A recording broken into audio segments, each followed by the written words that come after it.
Bonjour, bienvenue pour ce nouveau webinaire, ce séminaire en ligne proposé par Mazars, qui vous est proposé à vous, entrepreneurs, graines de réseau, vous qui souhaitez vous développer votre concept par le système de développement de franchise.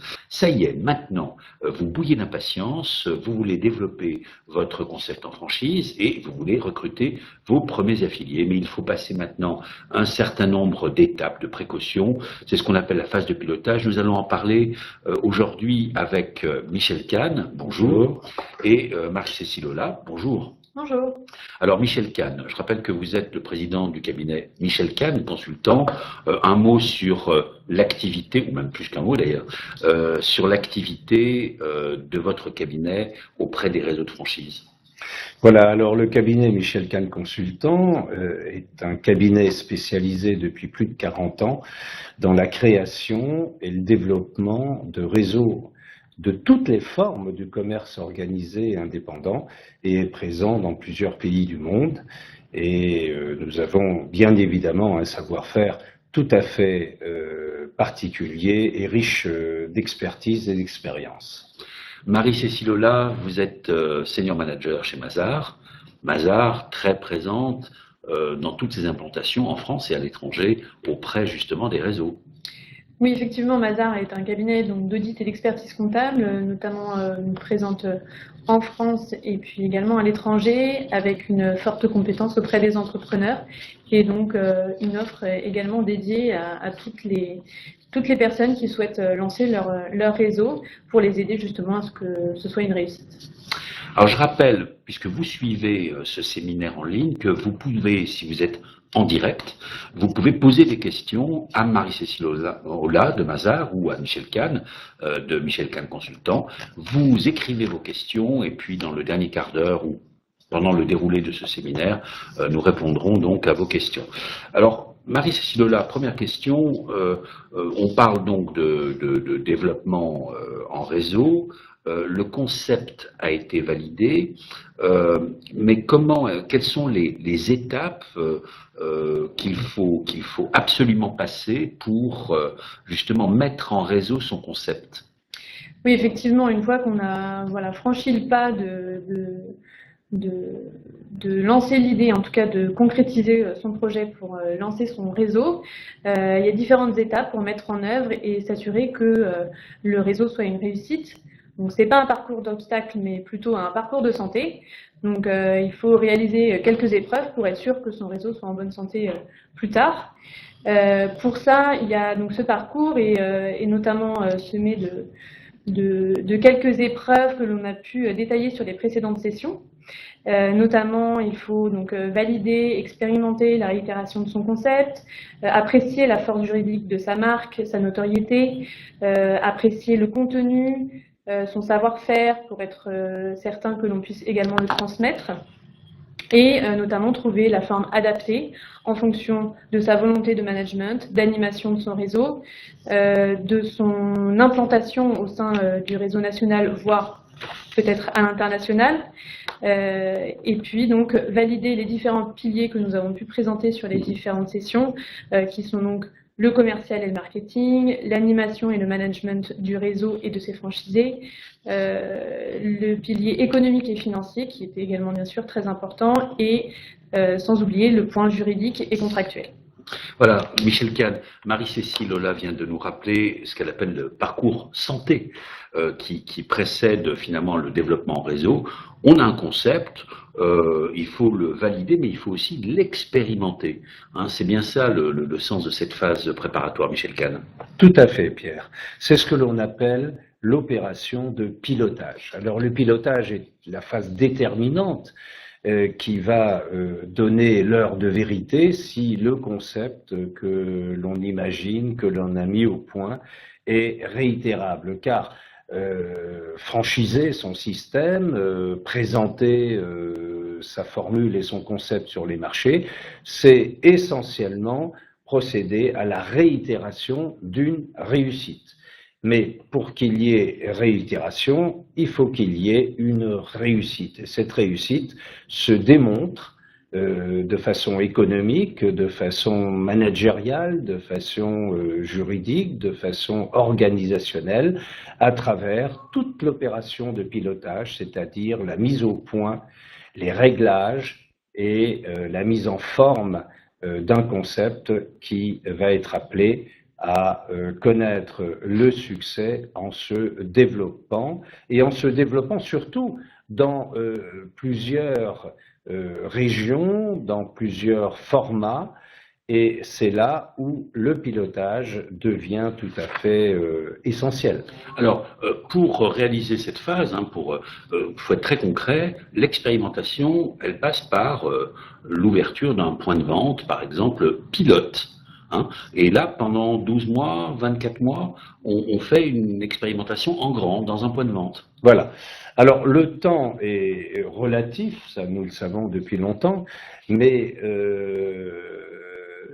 généralement et raisonnablement, il faut quand même produire des documents financiers, Marie-Cécile vous en parlera, et démontrer que l'opération est quand même rentable parce que on investit pour avoir un retour sur investissement, et tous les ratios qui se mettent en place au cours de cette opération de pilotage. Donc il faut nécessairement créer soi-même un point de vente pilote, un deuxième, l'idéal un troisième, dans des régions différentes, dans des zones d'activité différentes. Et on peut aussi avoir recours à la solution de confier cette opération de pilotage, par exemple pour un industriel dont le métier est de produire, il ne connaît pas la distribution, il ne connaît pas la vente au détail, et il peut confier cette opération de pilotage à un tiers qui, lui, va s'exécuter dans le cadre d'un mandat précis et dans le cadre d'un contrat de pilotage. À ce moment-là, il y a un lien contractuel et non point un lien intégré sociétal. Donc le pilote, il peut être, ou les pilotes peuvent être intégrés, ou ils peuvent être menés par délégation à des commerçants juridiquement et économiquement indépendants grâce à la technique du contrat de pilotage. Ce contrat de pilotage, nous l'avons mis au point d'ailleurs au tout début des années 80. Voilà, alors donc avant de recruter des affiliés, même si on est impatient, il faut passer par cette phase de création d'unités pilotes. Tout à fait. Marie-Cécile Lola, quelles sont les fonctions de ces établissements pilotes ? Alors les fonctions des établissements pilotes, mieux vaut en avoir au moins deux, c'est de démontrer effectivement la réussite commerciale. Et il y a également donc des fonctions, si on peut les catégoriser, elles peuvent être en 4 parties. Donc il y a la validation du concept. Donc effectivement, montrer la validité de la formule, du concept que l'on a choisi.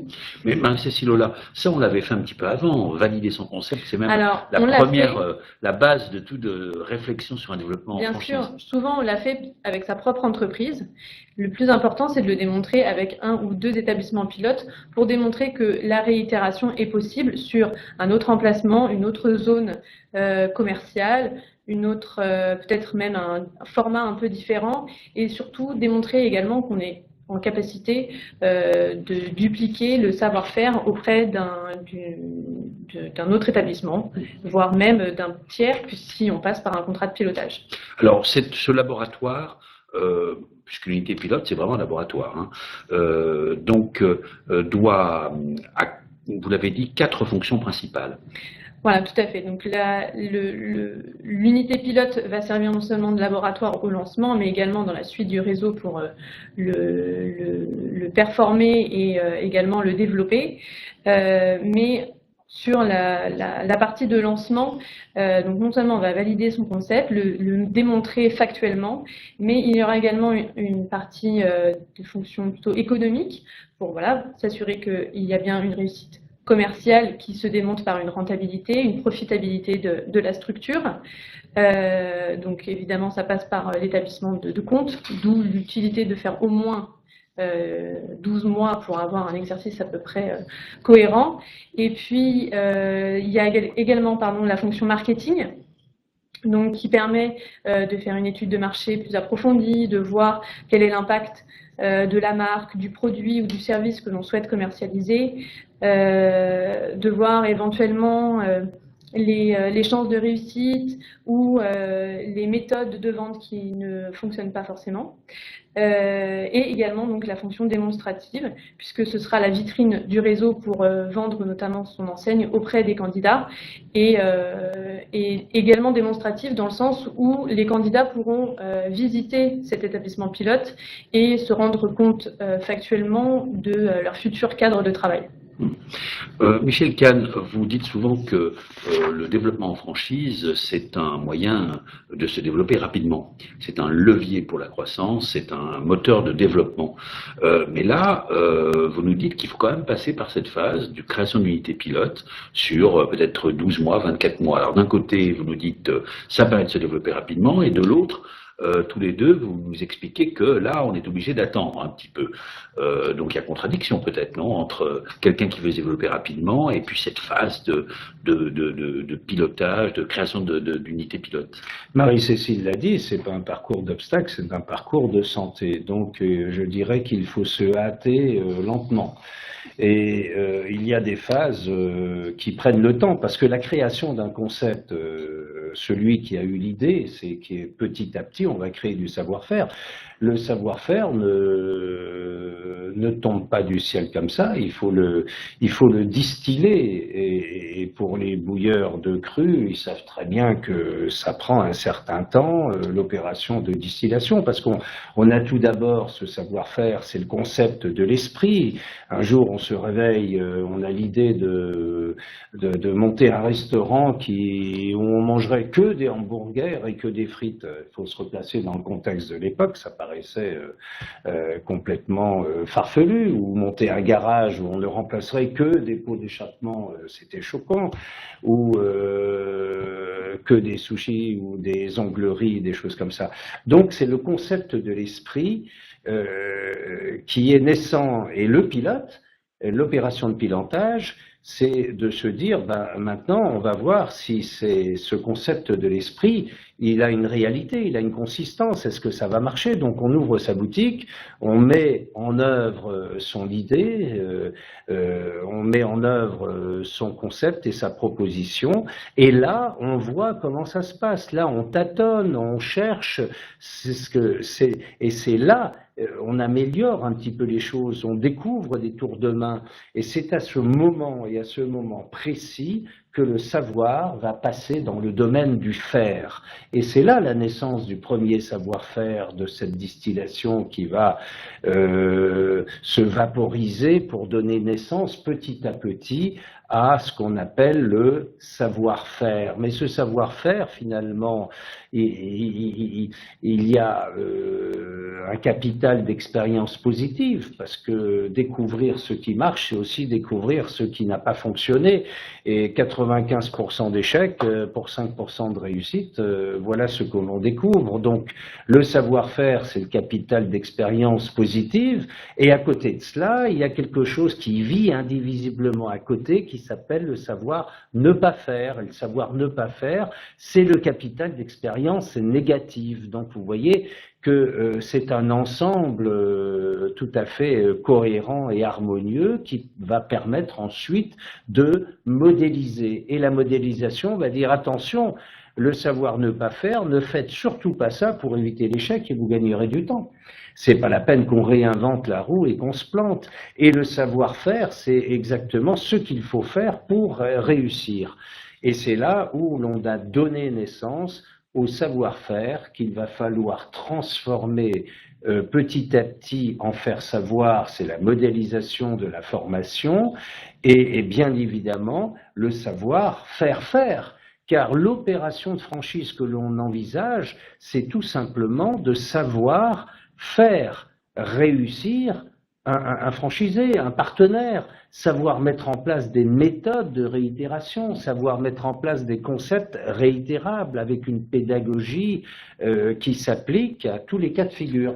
Voilà l'opération de pilotage. Comme disait Marie-Cécile, c'est ce laboratoire, c'est ce creuset qui va mettre au point et construire toute l'architecture de ce que l'on va retrouver ensuite à l'identique ou plus ou moins sur les marchés. Alors, je rappelle à tous les internautes qui suivent ce webinar en ligne, en direct, que vous pouvez poser vos questions à Michel Kahn ou à Marie-Cécile Hollat. Michel Kahn, peut-être soyez très concret en nous donnant, encore plus concret, en nous donnant des exemples parmi les réseaux que vous avez aidés à justement à germer. Plusieurs réseaux sont passés par cette phase de pilotage, vous les avez accompagnés donc pendant toutes ces années. Oui, alors forcément, on ne s'installe pas le matin à son bureau en disant je vais créer un réseau de franchise parce que je vais essayer de trouver un concept, et non, c'est pas comme ça que ça se passe, c'est un vécu à travers déjà des expériences. Et l'on monte un commerce, on monte un atelier, on monte une industrie, on monte un service, quel que soit le domaine d'activité. Et puis, à un moment donné, on se dit, bah, tiens, ça a l'air de marcher. Et si j'en profite moi-même, je peux en faire profiter d'autres. Et c'est là où on se dit comment mettre en place. Alors bien sûr, on va trouver des spécialistes comme Mazars ou nous-mêmes.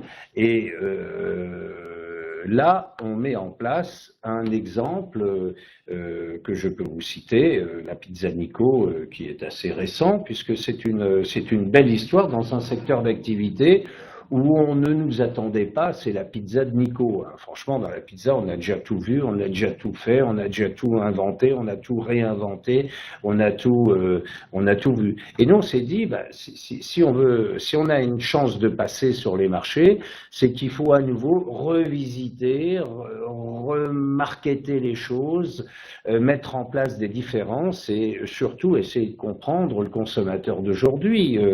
Quelles sont ses attentes nouvelles, quels sont ses comportements d'achat, et essayer de répondre à toutes ces questions. C'est ce qu'a fait la pizza de Nico, et nous avons piloté en découvrant que finalement il y a des choses qu'il valait mieux ne pas faire, qui se font traditionnellement dans le métier de la pizza. Il y a des choses qu'on a réinventées sur la nature des produits, l'exigence d'excellence sur la qualité des produits, sur la qualité du service, sur la satisfaction du consommateur, et le cadre qui est très proche finalement d'une clientèle nouvelle, une clientèle jeune qui a de nouvelles aspirations et qui souhaite consommer dans des formats différents. Et ces formats différents, nous les avons découverts par des fonctions, et nous avons mis en place 3 formats dans le concept de la pizza Nico. Le premier, c'est le concept qui s'appelle Pizza Shop.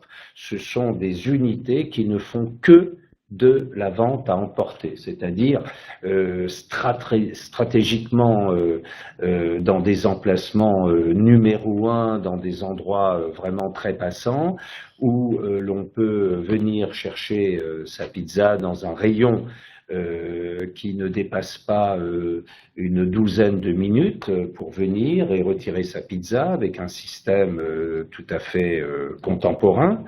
Ensuite, le deuxième format, il s'applique sur des axes passants avec en proche ou en sortie de ville, parce qu'il y a, comme disait Marie-Cécile, le profil économique. Il faut savoir doser des investissements en loyer, en travaux, et on sait bien que les centres-villes sont aujourd'hui hors de prix lorsqu'il faut accéder à des emplacements et payer des droits au bail souvent onéreux.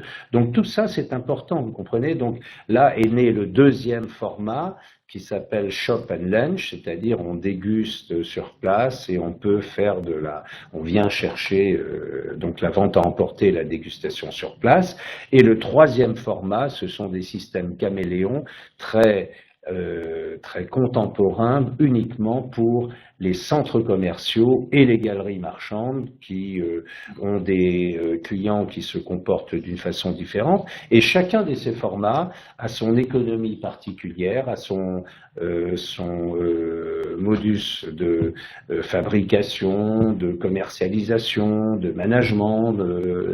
C'est chaque fois différent. Alors, vous comprenez que dans ce cas précis, eh bien, il faut 3 pilotes. Il faut réitérer 3 formats et 3 formules. Et c'est pas parce qu'on sait faire de la pizza qu'on sait développer et construire un réseau. Marie-Cécile Ola, comment est-ce qu'on peut intégrer, une fois qu'on a fait cette phase d'expérimentation, alors avec une ou plusieurs unités pilotes, hein, vos conseils à tous les deux, c'est qu'il y en ait forcément plusieurs, comment est-ce qu'on peut intégrer au retour les enseignements qu'on a tirés de cette phase d'expérimentation? Alors effectivement, c'est peut-être la phase un peu plus difficile de cette partie-là sur le pilotage, puisqu'il faut réussir à prendre du recul sur l'expérimentation qu'on vient de faire pour justement en tirer les enseignements et les conclusions de cette expérimentation afin de pouvoir concrétiser, ou codifier en tout cas les méthodes de vente, de marketing, d'animation, des analyses économiques, enfin en tout cas d'en tirer toutes les conclusions possibles pour justement édifier une sorte de manuel, de bible de ce qu'il faut faire ou de ce qu'il ne faut pas faire, justement pour concrétiser et réitérer les réussites commerciales. Non seulement ça permet donc de prendre de recul et de comprendre ce qui fait que ça marche ou ce qui fait que ça ne marche pas, et également par la suite de pouvoir diffuser cet enseignement auprès de son réseau et en tout cas de manière uniforme. Ces expérimentations sont généralement du coup codifiées auprès donc d'un manuel, enfin d'un ensemble de manuels plutôt, sur différents aspects, ce qu'on appelle un peu dans notre jargon le package deal. Donc, ce qui permet d'avoir une réussite commerciale et qui du coup rassemble un ensemble de manuels sur différents aspects, que ce soit donc le marketing, sur les méthodes de travail, sur les procédures administratives, sur les normes graphiques, sur quelque chose aussi qui est très important, le plan d'aménagement des locaux. Donc on va établir un plan d'aménagement type en fonction des concepts peut-être, en tout cas des formules. Par exemple sur Pizzanico, il y a trois plans disponibles en fonction de la clientèle et de l'emplacement que l'on va choisir. Mais également sur la partie économique et financière, si l'on a 3 concepts, 3 formules, on va avoir 3 comptes d'exploitation prévisionnels ou comptes d'exploitation type en fonction des investissements qui sont nécessaires, en fonction de l'activité, de la clientèle. Évidemment, on n'aura pas la même retranscription financière. Et tous ces manuels font on est en mesure de diffuser l'information auprès des différents franchisés et des futurs candidats, enfin des candidats et même des membres du réseau, de manière unanime et uniforme. En ce qui concerne cette phase d'expérimentation et de pilotage sur plusieurs unités, sur peut-être 1 à 2 ans, cela veut dire qu'avant de se développer en franchise, il faut investir, puisque ces unités pilotes, Michel Kahn, elles sont développées en propre. C'est soi-même, donc on ne peut pas compter là sur des financements liés à l'entrée d'affiliés ou de partenaires. Non, sauf dans des opérations de pilotage bien codifiées avec des contrats de pilotage. Mais bien sûr, il faut maîtriser absolument les choses de par soi-même pour savoir si on peut se projeter et si l'opération, in fine, de façon économique, elle est intéressante, elle est rentable. Parce que on ne peut pas non plus dupliquer des pertes. C'est pas le but d'une franchise ou quelle que soit la forme de commerce organisé indépendant. En revanche, c'est vraiment un métier différent. C'est un métier, comme je le disais, c'est pas parce qu'on sait faire de la pizza qu'on sait forcément diriger, animer, construire un réseau, parce que cela nécessite aussi un savoir-faire réseau. Généralement, quand on a le savoir-faire réseau, c'est ce qui, en l'occurrence, c'est le territoire et le métier du cabinet Michel Kahn Consultant, celui de Mazars également, nous l'associons avec le porteur de projet pour lui donner un maximum de chances de réussite, parce que la compétitivité, elle est très grande. Lorsque, dans les années 70, nous avions 34 réseaux de franchise, il faut savoir qu'aujourd'hui, il y a 1800 réseaux, 119 000 entreprises affiliées, 187 milliards d'euros de chiffre d'affaires et 1 300 000 emplois. Ça fait quand même beaucoup de monde, et le porteur de projet qui cherche un réseau, il ne cherche pas forcément dans un seul secteur d'activité. Donc vous voyez que l'on est en compétitivité frontale avec d'autres offres dans les réseaux. Donc il faut être excessivement professionnel. Et là encore, c'est durant la phase de pilotage que l'on se positionne sur la clarté de l'offre, qui est un des facteurs clés de réussite, la façon dont elle est modélisée, la façon dont elle est présentée sur le marché. C'est un peu comme une introduction en bourse, hein, si je peux m'exprimer ainsi. Cette phase-là, ces pilotages peuvent être éventuellement confiés à d'autres personnes, à d'autres entités que la tête de réseau.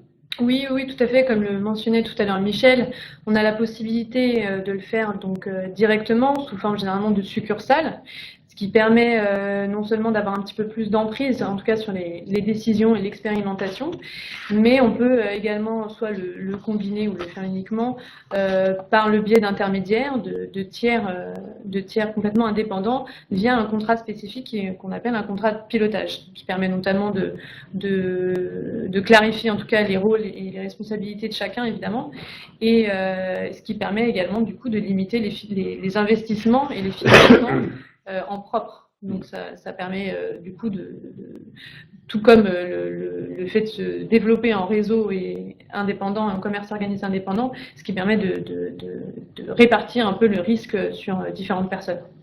Michel Kahn, on a bien compris que cette phase de pilotage et d'expérimentation est primordiale, hein, est très importante pour valider le concept, mais est-ce qu'elle a également un impact sur le rôle et le fonctionnement de la tête de réseau? Est-ce que ce retour d'expérience va faire changer la tête de réseau? Bien sûr, puisque la tête de réseau va forger petit à petit ce qu'on appelle le back-office, avec des compétences expertes pour fournir une assistance technique de proximité à l'ensemble des partenaires que compose le réseau. Et de ce fait-là, la tête de réseau doit bien sûr se mouler à son système et à la forme de commerce organisé indépendant qu'elle aura choisi.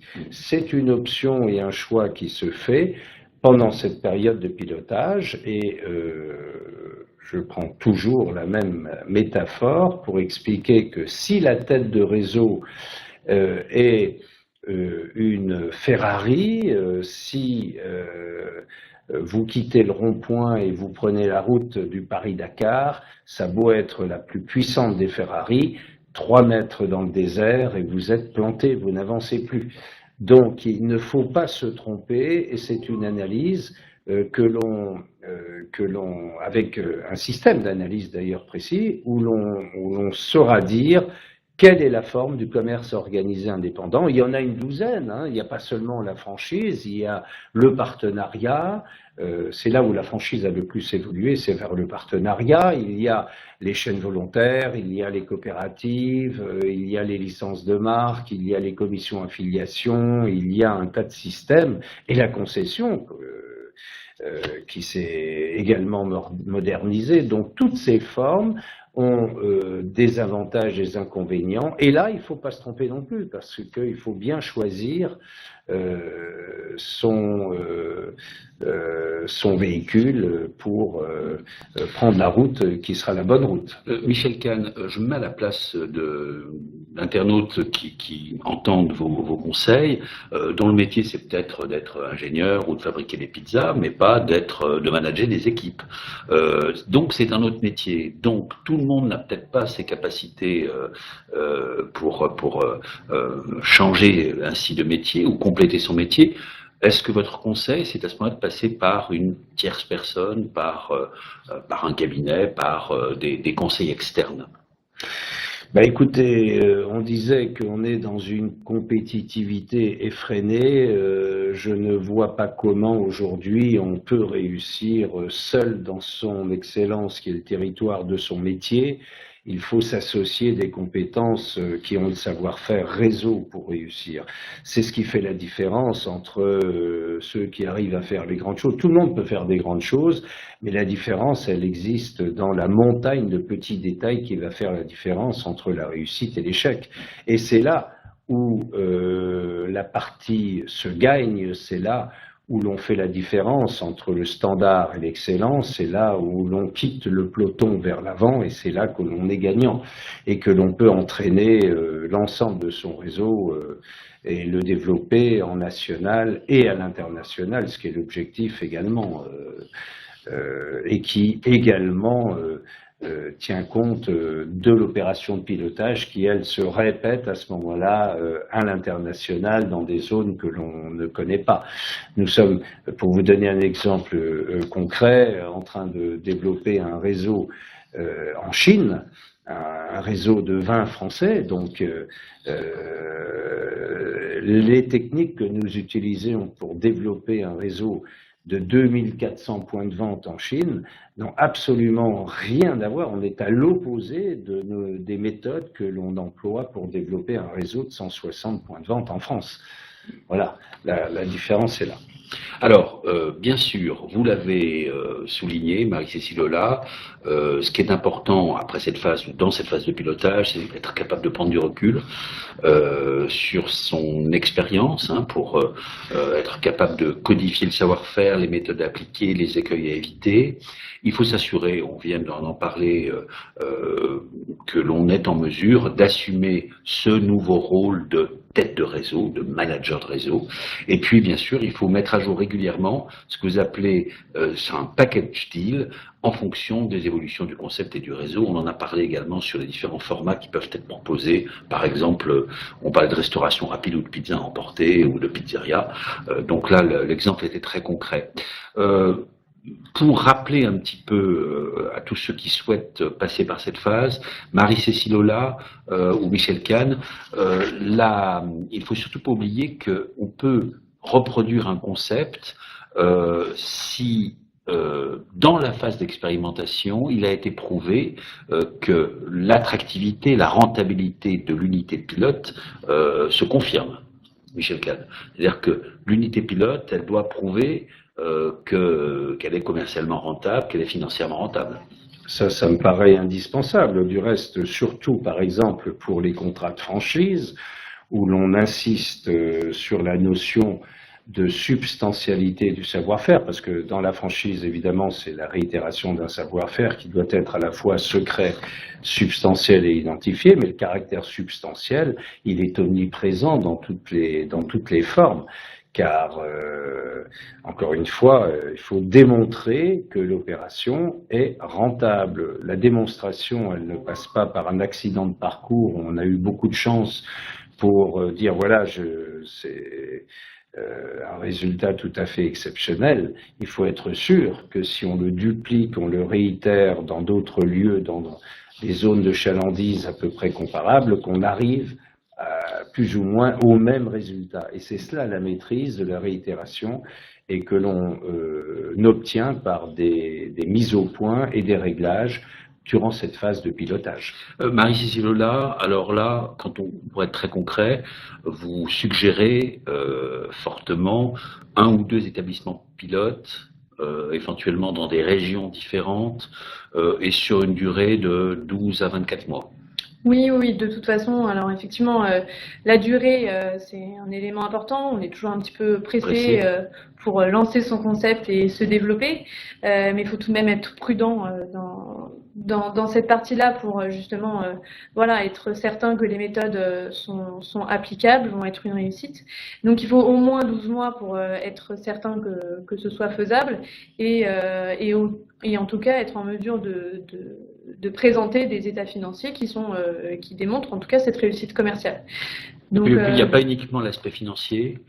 la réussite ou la validation du concept, elle repose sur ces fameux 4 piliers, non pas de la sagesse, mais de la validation.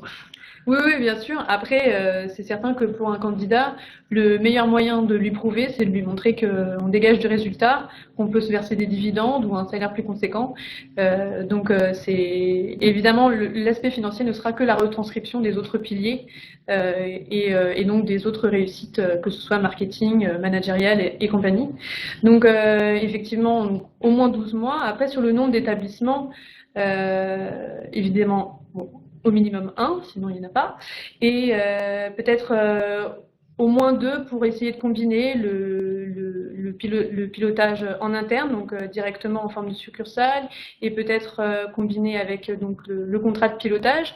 Ça permet également de s'assurer de son rôle et de le concrétiser un petit peu avec son rôle de pilote et de son partenaire pour justement voir quelles sont les relations, ce qui peut marcher, quelles sont les difficultés managériales avec ses partenaires qui sont dans le réseau. Donc ça peut aussi permettre de combiner cette expérimentation en tout cas. Alors la réussite du réseau, elle ne s'arrête pas uniquement à cette phase de validation et de pilotage. En fait, même si on en fait le bilan, même si on en tire les leçons, c'est une mise au point. Vous parliez, on a vraiment l'impression presque d'une horlogerie, d'un système d'horloger, d'une mise au point qui est permanente. Michel Kahn. Oui, le savoir-faire, c'est quelque chose qui évolue, c'est quelque chose qui s'améliore et au fur et à mesure que le réseau se développe, surtout dans les systèmes de partenariat, on mutualise les expériences positives au fur et à mesure que les points de vente se créent et on nourrit la colonne vertébrale, l'ensemble de la méthode pour l'optimiser au fur et à mesure. Et bien sûr que plus on avance dans le temps, plus on a de points de vente, plus on a un échantillonnage. Et si tous les échantillons sont conformes à eux-mêmes, eh bien on est sur des business models qui se ressembleront les uns les autres. Et puis après, il n'y a pas que le résultat économique, il y a aussi la satisfaction des affiliés dans leur métier, dans leur relation avec la tête de réseau, dans le système des managériales, tout ça, ça se met au point également. Et il y a un couloir, je dirais, de comportement économique, commercial, managérial, qui prend naissance petit à petit. Il y avait une ancienne règle qui disait, c'est la règle des 3-2. C'est évidemment de la grande théorie, mais il y avait quelque part un peu de sens quand on disait il faut 3 pilotes dans 3 conditions d'exploitation différentes pendant 2 ans. Alors évidemment, mais monter 3 pilotes pendant 2 ans, ils avaient déjà 5 ans qui sont passés, et pendant ce temps-là, d'autres compétiteurs plus ambitieux, plus agaillardis vont vous doubler, et vous aurez vu rien passer et vous serez toujours à la queue du peloton en faisant les choses comme on l'écrit dans les livres. Et il y a une grande, je disais toujours à mes étudiants, il y a tout ce que je vais vous apprendre, eh bien souvent, parfois, dans la pratique, il faudra faire exactement le contraire. Donc, pour ceux qui lisent mon ouvrage, il ne faut pas toujours prendre pour argent comptant ce qui est marqué. C'est la pratique et les secteurs d'activité changent et la saisonnalité des concepts ou des secteurs change aussi. Donc, tout ça, c'est à prendre avec beaucoup de prudence. Nous disons, je crois que Marie-Cécile est d'accord avec moi, ce que nous disons, ce sont des généralités et chaque cas est un cas différent. C'est la raison pour laquelle Mazars propose des flash diag pour avoir une vision rapide et quand même approfondie sur le cas précis. Ce qu'on retient, c'est que vous venez de manière très théorique de nous décrire tous les deux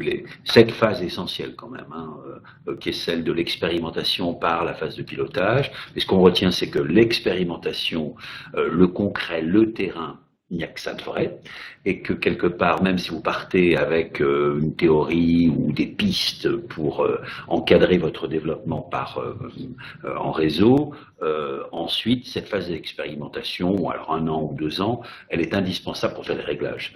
Il y a une question justement qui est souvent posée et que vous avez évoquée, c'est est-ce qu'un bon fabricant de pizza ou un bon réparateur de roues automobiles peut être un bon manager de réseau? Et là, parfois, Michel Kahn, vous avez eu comme ça des gens qui étaient absolument géniaux, ils avaient développé des concepts passionnants, et puis ils se sont révélés de mauvais managers de réseau. Oui, parce que c'est pas leur truc, ils sont pas à l'aise. Quelle est la solution alors? Il faut qu'ils délèguent. Il faut s'associer des compétences expertes en matière de réseau, c'est ce qu'on dit, hein. Et ça c'est indispensable. À chacun son métier, hein. Je veux dire, on n'est pas excellent dans tout, on ne sait pas tout faire, et développer un réseau, le créer, l'animer, le développer de façon professionnelle, c'est un véritable métier. C'est ce que nous avons enseigné pendant plus de 20 promotions au Centre d'études internationales de la franchise à la Fac de droit de Strasbourg, et on a formé plus de 700 diplômés. Donc vous voyez que c'est quand même, il y a quand même beaucoup de précautions à prendre, surtout avec la vie économique, la vie marketing, la vie qui avance à une vitesse considérable, dans tous les domaines d'ailleurs. Donc, le créateur d'un réseau, s'il arrive déjà à suivre le domaine de sa propre activité, je crois que la meilleure des choses, c'est de s'associer aussi une compétence dans le domaine du réseau. Marie-Cécile Hollat, c'est également votre préconisation, et puis est-ce que Mazars peut aider justement un manager qui n'a pas ces qualités de manager réseau à trouver peut-être le bon partenaire? Oui, c'est certain. Le métier de tête de réseau, de franchiseur, ou quel que soit le mode de commerce organisé choisi, c'est vraiment, comme le disait Michel, un second métier, une nouvelle forme d'activité, parce qu'on doit être non seulement en mesure de trouver des formules, des concepts, des services et des produits au fur et à mesure de la vie de son réseau, de toujours se remettre en question d'un point de vue purement activité, on va dire, et savoir-faire. Mais il faut savoir également organiser, gérer, manager son réseau, l'animer pour que l'ensemble reste cohérent et que tout fonctionne, puisque évidemment la réussite de chacun des membres donne la réussite du réseau et de la tête de réseau. Donc c'est vraiment des activités qui sont très distinctes, en tout cas de l'activité de base, en tout cas on va dire de l'entrepreneur ou du franchiseur. Donc c'est des compétences que l'on n'a pas forcément.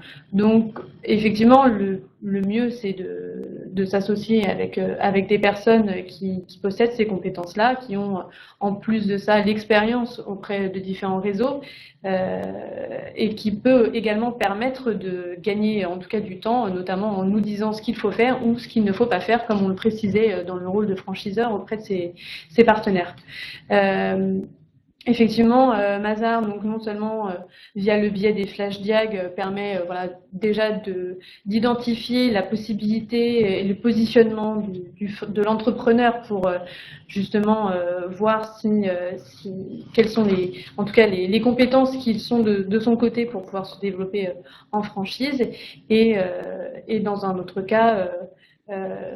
Nous sommes également là, donc en partenariat également avec Michel, pour justement les aider à développer et en tout cas identifier leur rôle et leur méthode de fonctionnement futur pour leur réseau. Voilà, merci à tous les deux. Je crois que les futurs entrepreneurs, futurs graines de réseau sont maintenant avertis. Alors, si vous avez pris en cours de route ce webinaire, vous savez que vous pouvez le revoir dans sa totalité en replay pendant une semaine sur le site de Webikeo. Et puis, je vous donne rendez-vous pour la prochaine session du cursus graines de réseau qui aura lieu donc le 6 septembre à 15h. Et justement, on abordera enfin enfin cette phase qui est le recrutement des premiers candidats. C'est vraiment absolument capital. Et puis, n'oubliez pas que le replay de la deuxième session, pilier marketing et vente, qui aura lieu le 19 juillet à 14h30.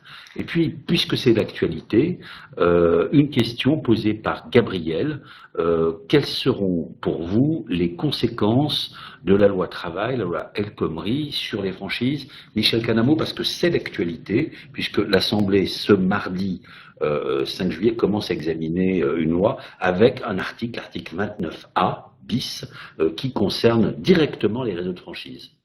Oui, c'est un amendement complètement inadapté à la pratique même des réseaux du commerce organisé indépendant, puisque cette loi va mettre en présence un franchiseur qui va régler le sort et discuter, et échanger et dialoguer avec des salariés qui ne sont pas les siens, qui appartiennent à des entreprises qui ne sont pas les siennes. Alors, je vois pas comment dans la pratique ça peut fonctionner, parce que ce sont chaque fois des unités qui sont juridiquement et économiquement indépendantes, des unités qui doivent fonctionner sous la responsabilité de leur propre hiérarchie et non pas sous la hiérarchie d'une autre entreprise indépendante. Enfin, on est en train de marcher sur la tête. Et j'espère malgré qu'elle soit passée, qu'on arrivera à faire en sorte qu'elle ne soit pas appliquée, cette loi. Elle est inapplicable.